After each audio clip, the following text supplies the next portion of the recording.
پارہ نمبر 2 آیت نمبر 178 188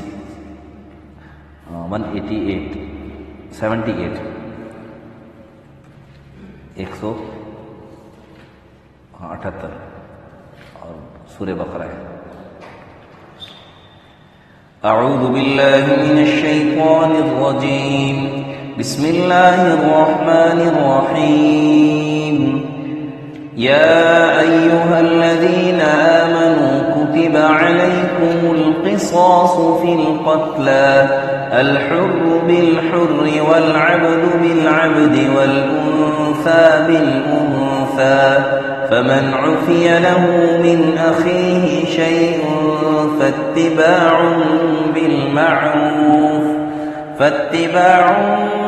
بالمعروف وأداء إليه بإحسان ذلك تخفيف من ربكم ورحمة فمن اعتدى بعد ذلك فله عذاب أليم وَلَكُمْ فِي الْقِصَاصِ حَيَاةٌ يَا أُولِي الْأَلْبَابِ لَعَلَّكُمْ تَتَّقُونَ صدق اللہ العظیم۔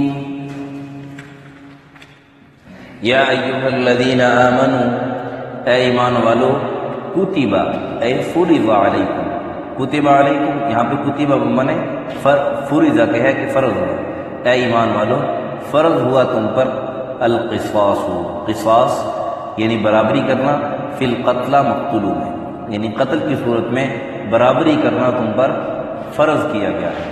الحر بالحر، آزاد کے بدلے آزاد، والعبد بالعبد، غلام کے بدلے غلام، والانثى بالانثى، عورت کے بدلے عورت۔ فمن عفی له من اخیہ شیء، پھر جس کو معاف کیا جائے اس کے بھائی کی طرف سے کچھ بھی، فاتباع بالمعروف، تو اس کی تابعداری کرنی چاہیے دستور کے موافق، واداء الیہ باحسان، اور ادا کرنا چاہیے اس کو خوبی کے ساتھ۔ ذالک تخفیف من ربکم ورحمہ، یہ آسانی ہوئی تمہارے رب کی طرف سے اور مہربانی ہے، رحمت ہے۔ فمن اعتدى بعد ذلك، پھر جو کوئی زیادتی کرے اس کے بعد، فلہ عذاب علیم، اس کے لیے دردناک عذاب ہے۔ وَلَكُمْ فِي الْقِصَاصِ حَيَاةٌ، اور تمہارے لیے برابری میں، قصاص میں زندگی ہے، بڑی زندگی ہے۔ یا اولی الالباب، اے عقل مندو، لعلکم تتقون، تاکہ تم بچتے رہو۔ میں نے آج کہا تھا کہ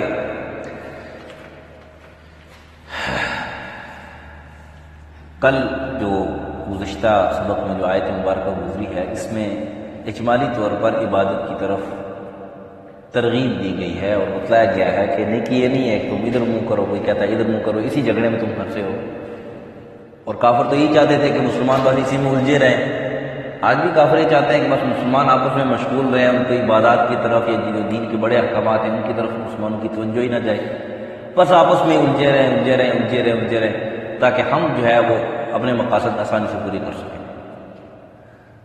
تو اللہ تعالیٰ نے فرمایا کہ یہ نیکی نہیں ہے کہ تم ادھر قبلے کی طرف منہ، بیت اللہ کی طرف منہ کرو یا بیت المقدس کی طرف منہ کرو یا مشرق کی طرف منہ کرو یا مغرب کی طرف، بلکہ نیکی یہ ہے کہ سارے آگے اعمال بتلائیں، ایمان باللہ، قیامت کے دن پر، رسولوں پر، فرشتوں پر، سارے، پھر آگے نماز، زکوٰۃ اور صدقے کا ذکر۔ آج کے سبق میں قصاص کا تذکرہ ہے۔ قصاص کہتے ہیں برابری کو، قصاص کہتے ہیں برابری کو، یا یوں سمجھو کہ برابر بدلہ دلوانے کو قصاص کہتے ہیں۔ ہوتا ہی تھا زمانے جاہلیت میں، زمانے جاہلیت میں یہ ہوتا تھا کہ اگر کوئی جو صاحب حیثیت یعنی مال والا کوئی آدمی ہوتا تھا، اس میں سے کوئی جو ہے نا وہ مالدار لوگوں میں سے کوئی دوسرے کو قتل کر دیتا، تو لوگ وہ اس طرح کرتے تھے کہ اس کے بدلے جو ہے وہ کسی غریب کو یا کسی غلام کو قتل کر دیتے تھے۔ یہ کہتے تھے کہ جو مالدار قتل کرے نا تو اس کے بدلے میں جو ہے وہ قتل نہیں ہوگا بلکہ دیت دی جائے گی، پیسے دیے جائیں گے، چونکہ مالدار ہیں پیسے دیں گے۔ تو اللہ تعالیٰ نے وہ دروازہ سد باب بند کیا کہ نہیں، پیسوں کی ایک ہی صورت ہے وہ میں عرض کروں گا، بدلہ دیا جائے گا برابر، چاہے مالدار ہے چاہے غریب ہے۔ اور پھر واضح طور پہ فرما دیا الحر بالحر، آزاد کے بدلے آزاد۔ وہ یہ کہتے تھے کہ جو کوئی غریب کہتا جی نہیں میں پیسے تو نہیں لیتا میں، تو پھر اس کی جگہ کسی غلام کو ہی قتل کر دیتے تھے کہ چلو ٹھیک ہے جی اس کے بدلے تمہارے غلام کو۔ ایک تو یہ زمانے جالی تھی۔ دوسری یہ تھی کہ وہ دیکھتے تھے کہ اگر ایک طرف جو ہے وہ آزاد قتل ہوا ہے، تو دوسری طرف دیکھتے تھے کہ یہ غریب آدمی اگر اس کا قتل ہوا ہے تو اس کے بدلے 2 کو قتل کر دیتے تھے، 3 کو قتل کر، بہت سو کو قتل کر دیتے تھے ایک کے بدلے۔ مطلب صحابی حیثیت لوگوں میں سے کوئی قتل ہوا ہے، ایک تو پہلی صورت تو یہ ہے نا کہ مالدار لوگوں نے قتل کیا ہے غریبوں کا، تو اس کا یہ کہتے تھے جی یہ دیت کا حکم ہے۔ جب جاتے تھے بڑوں کے پاس وہ کہتے تھے اس کا دیت کا حکم ہے، جرگے میں جو ہے نا وہ، کیونکہ انہی کے سارے بیٹھے ہوئے تھے، تو کہتے تھے یہ دیت کا حکم ہے، بس ٹھیک ہے قتل نہ کرو۔ اور اگر غریبوں میں سے کوئی قتل کر دیتا تو اس کے بدلے یا تو قتل کروا دیتے اس کو یا جبر قتل کروا دیتے۔ اسی طرح غلام وغیرہ کے مقابلے میں بھی تو اللہ تعالیٰ نے اس کی رد فرمائی کہ نہیں، شریعت کے اندر یہ ہوگا اگر آزاد قتل ہوا ہے تو اس کے بدلے آزاد ہی قتل ہوگا، یہ نہیں ہے کہ آزاد قتل ہوا اس کے بدلے غلام قتل ہوگا۔ اور اگر غلام قتل ہوا ہے تو اس کے بدلے غلام ہی قتل ہوگا، اس کے بدلے غلام قتل ہوگا۔ اور عورت قتل ہوئی ہے تو عورت کے بدلے عورت قتل ہوگی، عورت کو یعنی قتل کا مطلب یہ ہے کہ عورت کی طرف عورت کو قصاص دیا جائے گا، اس کو یا پھانسی چڑھائیں گے، سولی دیں گے، مطلب اس کو قتل کریں گے۔ یہ جو اچھا اس کے ساتھ ساتھ یہ بھی سے یاد رکھیں، آگے اس کا تذکرہ 36 پارے میں آئے گا کہ اگر ایک آدمی نے قتل تو نہیں کیا ویسے نقصان پہنچا دیا کسی کو، تو اب اس کی کیا صورت ہوگی؟ تو ضمن میں وہ بھی عرض کرتا ہے اگر کسی کا ناک کسی نے کاٹا ہے اس کے بدلے میں اس کا ناک کاٹا جائے گا، آنکھ نہیں پھوڑی جائے گی۔ اور اگر کسی نے ایک آنکھ پھوڑی ہے کسی کی تو اس کے بدلے میں دوسرے کی آنکھ ہی پھوڑی جائے گی، یہ نہیں ہے کہ دونوں آنکھیں پھوڑ دو، جیسے آج کل بھی ہے کہ مثال کے طور پر کوئی غریب کا بچہ وہ کسی کو مار دے، بڑے کو مالدار کے بچے کو مار دے، تو وہ کیا کرتے ہیں بیچارے کو یا تو قتل ہی کر دیتے ہیں یا بالکل اس کو جو ہے نا وہ اس نے تھوڑا سا مارا ہوگا یہ بہت زیادہ مارا ہوگا۔ اور اگر مالدار کا بچہ کسی کو کر دے تو ویسے ہی اس کا آرام سے ایسے کر کے یا ویسے کچھ جرمانہ کر دیا، یہ وہی زمانہ جاہلیت کی رسمیں چلی آ رہی ہیں، ایسا نہیں۔ ہاں اس میں ایک صورت یہ ہے کہ اگر کوئی معاف کر دے تو وہاں پہ بھی ہے کہ یہ بہتر ہے، ایک تو بات یہ ہے۔ اور جہاں پہ تو اس کا تذکرہ بہتری کا تذکرہ نہیں، بہرحال معافی تو اللہ کو پسند نہیں ہے، اس لیے اس کا تذکرہ بھی کرتے ہیں۔ اگر مقتول کے یعنی ورثاء میں سے کوئی ایک بھی معاف کر دے کہ بھئی میں اپنا بدلہ معاف کرتا ہوں، اس صورت میں دوسرے کو قتل نہیں کیا جائے گا، پھر قاتل کا قتل یہ ختم ہو جائے گا۔ اب بات آئے گی دیت پر، یا ورثاء میں سے کوئی ایک بھی کہہ دے کہ میں قتل نہیں کرواؤں گا، اس کو میں دیت لیتا ہوں، میں سے دیت لیتا ہوں، تو پھر دیت، اور دیت کتنی ہے؟ 100 اونٹ۔ ایک مسلمان ایک مرد کے بدلے میں، مرد ہو یا عورت ہو، ایک نفس کے بدلے میں 100 اونٹ ہے، 100 اونٹ دیت ہے۔ اور اس کی صورت ایک یہ ہے کہ اگر 100 اونٹ کوئی نہیں دے رہا، مثلا جو ورثاء ہیں وہ کہتے ہیں ہم 100 اونٹ نہیں لیتے، کم لیتے ہیں، تو پھر آپس میں اس کی صلح اس بنا پر وہ جو ہے نا وہ جہاں پر وہ بات طے ہو جائے وہ ہو سکتا ہے۔ بہرحال شریعت نے 100 اونٹ مقرر کی ہے، شریعت نے 100 اونٹ مقرر کی ہے۔ تو اب ہوتا یہ تھا کہ دوسری جو زمانہ جاہلیت کے اندر ہوتا تھا کہ اور آج بھی ہے، مثال پر آپ دیکھیں خاندانی لڑائیاں چل رہی ہیں، اب قتل ایک زید نے قتل کیا ہے،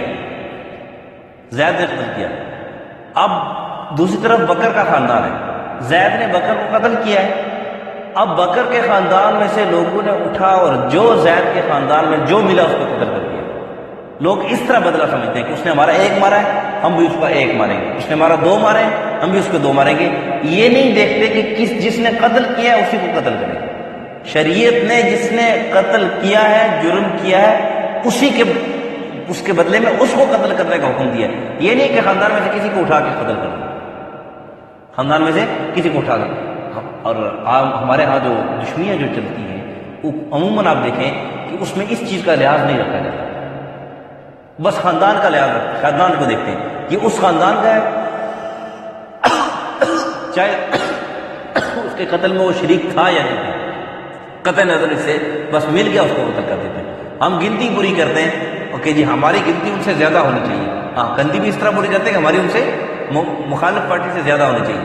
حالانکہ شریعت نے یہ حکم نہیں دیا. جس نے قتل کیا ہے وہ اسی کو قتل کیا جائے. اس کے بدلے میں کسی دوسرے کو قتل نہیں کر سکتے. اگر اس کے بدلے میں کسی دوسرے کو قتل کرو گے تو جو قتل کرنے والا ہے یہ خود قاتل ہے. اب یہ اس کا مجرم ہے جو جس کو قتل کیا ہے. اب اس کے ورثاء سے دیت لے سکتے ہیں یا اس سے قصاص لے سکتے ہیں. بہرحال اگر کسی آدمی نے جس نے قتل کیا وہی قتل ہوگا, اس کے علاوہ کوئی دوسرا نہیں قتل ہو سکتا. یہ نہیں کہ کوئی مالدار آدمی تھا اس نے کسی جو ہے نا وہ پیسے دے کے کہہ دیا کہ چلو ٹھیک ہے جی پیسے ایسے خوب پیسے دے دیے اس کو, کہہ دیا کہ اپنے بچے کو پیش کر دو, تمہیں میں اتنے پیسے دے دوں گا, لالچ دے دوں گا. بہت سارے بیچارے ایسے, میں تو اس کو انسانیت سے باہر ہی سمجھتا ہوں کہ اپنے بچوں کو اس طرح بھی بیچ دیتے ہیں. اور ایسے بہت سارے واقعات سامنے آئے, ایسے بہت سارے واقعات. تو ایسے نہیں, جس نے قتل کیا بس وہی اس کے بدلے میں قتل ہوگا. یہ شریعت نے احکامات جو بتلائے ہیں ہمارے فائدے کے لیے, آگے اس کا تذکرہ آئے گا, ہمارے فائدے کے لیے. بہرحال یہاں بات پھر خاف فمن عفی لہ من اخیہ شیء, ان میں سے کوئی بھائی اگر یعنی ورثاء میں سے کوئی معاف کر دے, اس صورت میں قتل نہیں کر سکتے. یہ نہیں کہہ سکتے کہ جی نہیں جی ایک نے معاف کیا ہے باقی کہ جی نہیں میں تو نہیں معاف کرتا لہذا اس کو قتل ہی کیا جائے گا. اگر ایک ورثاء میں سے ایک نے بھی معاف کر دیا یا یہ کہہ دیا کہ میں قتل نہیں کرواؤں گا, اس کو دیت لوں گا, اب پھر سارے مل کر بھی اس کو قتل نہیں کر سکتے. کیونکہ ایک وارث نے بھی جب کہہ دیا اب قتل منسوخ ہو گیا, اب قتل نہیں ہوگا, یہ دیت دی جائے گی. دیت پہ بات آئی دوسری اسٹیپ پر. اب اگر یہ جو جس نے معاف کیا ہے یہ دیت لینا چاہتا ہے تو پھر دیت میں بھی اس کا حصہ ہوگا. اگر دیت نہیں لینا چاہتا پھر دیت کا اس کا جو حصہ بنتا ہے وہ حصہ کم ہوگا, تو باقی ان کو دیت ادا کرنی پڑے گی. اس میں کہا فاتباع بالمعروف واداء الیہ باحسان.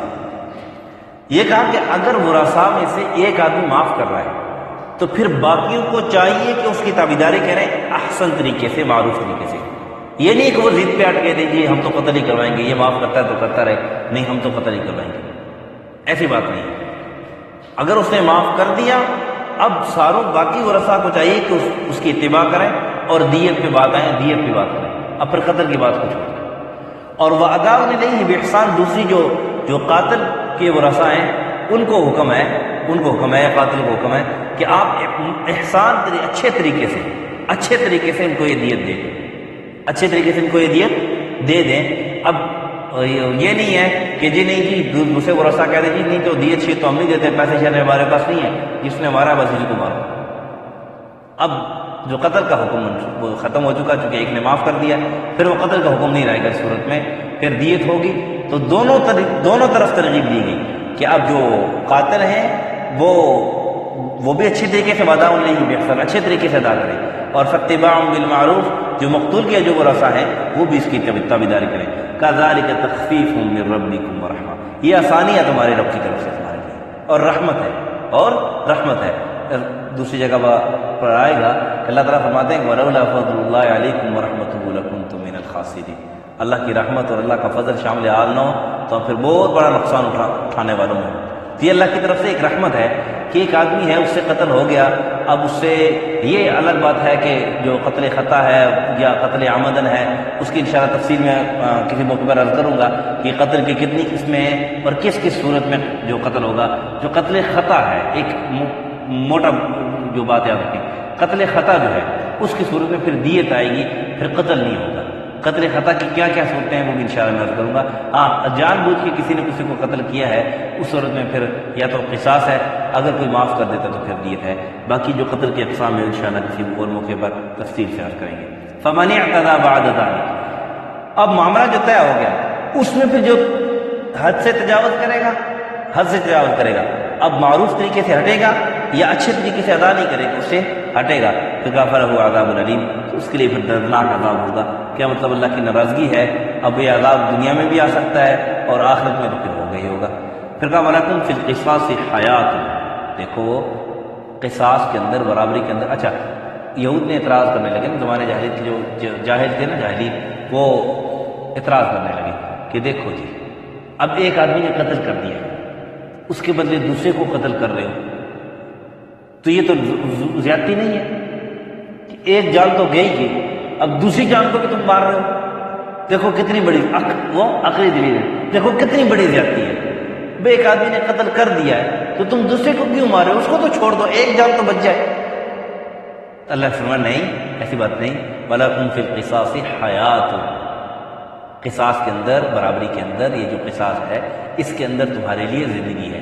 اب یہ دو طرح سے، ایک تو زندگی اس طرح کہ اگر ایک آدمی قتل ہوگا نا، جس طرح ہم چور ہے، تو اگر ایک چور کا اگر سب کے سامنے ہاتھ کاٹا جائے نا، ایک چور کا، پھر چوری کی کوئی ضرورت نہیں کرے گا، اس کو پتا ہوگا کہ میرا ہاتھ کٹے گا، پھر وہ چوری کی ضرورت نہیں کرے گا۔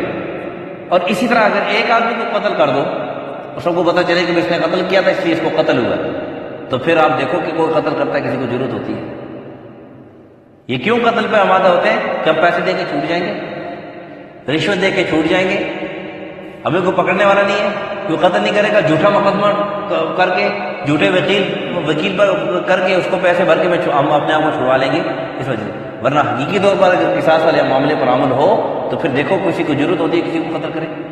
ایک صورت سے دیکھو، ایک تو جو قاتل تھا وہ تو مارا گیا ہے، لیکن دوسری طرف بہت ساری جانیں بچ گئی، یعنی جو قتل عام ہونا تھا وہ بچ گیا ہے۔ دوسری طرف حیات اس صورت میں ہے کہ جو قاتل ہے اس کے لیے اخروی حیات اسی میں ہے کہ یہ قصاص میں قتل کروا دے، قتل کیا جائے یا دیت دے دی جائے۔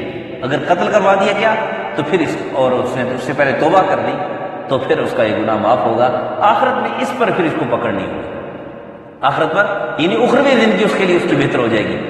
اخروی حیات ہے قاتل کی اس میں، یعنی اس کا ترجمہ ایک طرح سے ہوگا وَلَكُمْ فِي الْقِصَاصِ حَيَاتٌ آخرہ یا اولی الالباب، کہ قصاص کے اندر تمہارے لیے آخرت کی جو زندگی ہے، یعنی قاتل کے حق میں وہ ہے کہ یہ قتل ہو جائے گا تو پھر اس کا جو گناہ ہے، اس کا جو سزا ہے اس کو آخرت میں نہیں ملے گی۔ اور اگر قتل نہیں ہوتا ہے، بچ جاتا ہے، دیت دے دیتا ہے، پھر بھی اگر توبہ کر لیتا ہے اس کے بعد یہ نہیں کرتا پھر بھی معاف ہو جائے گا۔ لیکن اگر قتل نہیں ہوتا ہے اور جھوٹے مقدمے کے ذریعے اپنے آپ کو چھڑوا لیتا ہے، جھوٹے مقدمے کے ذریعے اپنے آپ کو بچوا لیتا ہے، تو کل قیامت کے دن تو پکڑا جائے گا۔ قیامت کے دن تو پھر اس کا بدلہ اللہ دلوائیں گے۔ اور پھر وہاں پہ تو موت، یہاں پہ تو دیکھو نا، ایک دفعہ قتل ہوا، موت آ گئی، بس ختم۔ وہاں پر تو پھر موت نہیں آئے گی، وہاں پہ ایک دفعہ قتل کیا جائے گا، دوسری دفعہ قتل، پھر زندہ ہوگا، پھر قتل کیا جائے گا، پھر زندہ ہوگا، یہ سلسلہ اللہ اتنا ہی چلتا رہے۔ تو پھر وہاں پر اس کے لیے زیادہ عذاب ہے۔ تو اس صورت میں جو قاتل کے لیے زندگی ہے کہ آخرت کی زندگی اس کی اچھی ہو جائے گی۔ اور پھر کہا دوسری صورت جو میں نے بتائی کہ وَلَكُمْ فِي الْقِصَاصِ حَيَاتُ النَّاسِ يَا أُولِي الْأَلْبَابِ، اس میں لوگوں کی زندگی ہے۔ کیا مطلب کہ جب ایک قتل ہوگا تو باقی لوگ بچ جائیں گے، باقی لوگوں کی زندگیاں بچ جائیں گی۔ اے عقل مند والو، اے عقل والو کہ یہ باتیں اچھا یہ کیوں کہہ دیا عقل والو کہ جس میں عقل ہی نہیں ہے تو پھر وہی جو اردو میں ضرب المثل ہے کہ بھینس کے سامنے بین بجانا، کہ بہن کے سامنے آپ بھینس کے سامنے جو مرضی کرتے رہو، بین بجاتے رہو، جو ڈھول مارتے رہو، اس کو کچھ نہیں پتا، اس کو ڈگ ڈگ آواز تو آ رہی ہوتی ہے، یہ نہیں پتا کہ کیا ہو رہا ہے۔ یا اس کے سامنے آپ جو کچھ مرضی پڑھتے رہو، جو کچھ اس کو مرضی کہتے رہو، آواز تو اس کو جائے گی کانوں میں، کانوں سے آواز تو ٹکرائے گی، وہ بول رہا ہے لیکن یہ نہیں سمجھ آ رہی کیا بولے۔ تو عقل مند اس میں سمجھ سکتے ہیں کہ کتنا فائدہ ہے قصاص کے اندر، کتنا فائدہ ہے۔ لعلکم تتقون، تاکہ تم بچتے رہو۔ اب چاہیے یہ بچنا دو طریقے سے، ایک تو آخرت میں عذاب سے بچ جاؤ قاتل، جو پہلی صورت میں نے عرض کی تھی کہ قاتل کے حق میں قتل بہتر ہے، قصاص بہتر ہے، لوگوں کے حق میں قصاص بہتر ہے۔ کیا مطلب کہ لوگ دوسروں کو قتل کرنے سے بچتے رہیں گے۔ یہ تھا ان آیت کا مفہوم کا مختصر خلاصہ۔ یا ایھا الذین آمنوا، اے ایمان والو، کتب علیکم القصاص فی القتلی، تم پر فرض کیا گیا ہے قصاص مقتولوں میں، یعنی برابری کرنا مقتولوں میں قتل کی صورت میں۔ الحر بالحر، آزاد کے بدلے آزاد، والعبد بالعبد، غلام کے بدلے غلام، والانثى بالانثى، عورت کے بدلے عورت۔ فمن عفی لہ من اخیہ شیء، پھر جس کو معاف کیا جائے اس کی بھائی کی طرف سے کچھ بھی، فاتباع بالمعروف، تو باقی ورثاء کو اس کی تابعداری کرنی چاہیے اچھے طریقے سے۔ واداء الیہ باحسان، اور جو قاتل کے جو ورثاء ہیں جو قاتل کو اچھے طریقے سے جو دیت ادا کرنی چاہیے خوبی کے ساتھ۔ ذالک تخفیف من ربکم ورحمہ، یہ آسانی ہے تمہارے رب کی طرف سے تمہارے لیے، اور ورحمۃ، اور مہربانی اس کی رحمت ہے۔ فمن اعتدی بعد ذلک، جو اس فیصلے کے بعد، یعنی جو بھی فیصلہ ہو گیا قتل کا یا دیت کا، جو بھی فیصلہ ہو گیا اب اس فیصلے کے بعد جو حد سے تجاوز کرے گا، کیا مطلب زیادتی کرے گا یعنی اگر قتل کا فیصلہ ہو گیا تو پھر جو قاتل کے ورثاء ہیں وہ بیچ میں ٹانگ اڑاتے ہیں، نہیں جی ایسا نہیں ویسا ہوگا، یا اگر دیت کا فیصلہ ہو گیا ایک نے معاف کر دیا ہے، دیت کا فیصلہ ہو رہا ہے، اس میں پھر جو زیادتی کرے گا تو اس نے فَلَهُ عَذَابٌ عَلِيمٌ، اس کے لیے دردناک عذاب ہوگا۔ وَلَكُمْ فِي الْقِصَاصِ حَيَاةٌ يَا أُولِي الْأَلْبَابِ، تمہارے لیے قصاص میں بڑی زندگی ہے عقل والوں، یعنی جو عقل والے ہیں، عقل مند لوگ ہیں، ان کے لیے ان کو اللہ فرما رہے ہیں کیا ہے عقل مندو، لعلکم تتقون، تاکہ تم بچتے رہو۔ الحمدللہ رب العالمین والعاقبۃ للمتقین، الصلاۃ والسلام علی اشرف الانبیاء والمرسلین وعلی الملائکۃ المقربین وعلی عباد اللہ الصالحین۔ ربنا ظلمنا انفسنا وان لم تغفر لنا وترحمنا لنكونن من الخاسرین۔ لا الہ الا انت سبحانک انی کنت من الظالمین۔ حسبنا اللہ ونعم الوکیل، نعم المولا ونعم النصیر۔ لا الہ الا انت سبحانک انی کنت من الظالمین۔ صلی اللہ علی النبی الکریم محمد وعلی آلہ وصحبہ۔